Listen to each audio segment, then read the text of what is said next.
আমার নবীর একজন খাদেম, নাম খাদেমুর রাসূল হযরত আনাস, তিনি বলেছেন 10টা বছর আমি নবীর কদমের খেদমত করেছি।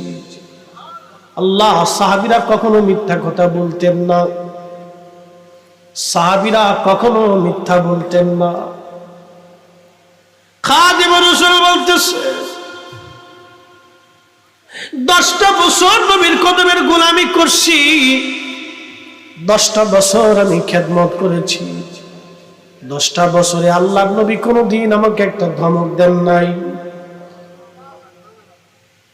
10 বছরে আল্লাহর নবী কোনোদিন আমাকে ধমক দেন নাই। নবীর 11 জন স্ত্রী, আমাদের 11 জন আম্মা ছিল, যারা বলে রাসূলুল্লাহ কাম পিপাসা মিটানোর জন্য অধিক বিয়ে করেছিলেন।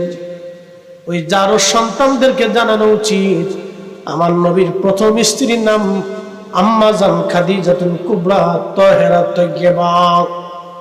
বয়স ছিল 40, আমার নবীর বয়স ছিল 25। 25 বছরের একজন যুবক 40 বছরের একজন নারীকে বিয়ে করেছিলেন নিজের কাম পিপাসা মিটানোর জন্য না। কথা বলেন ঠিক কিনা?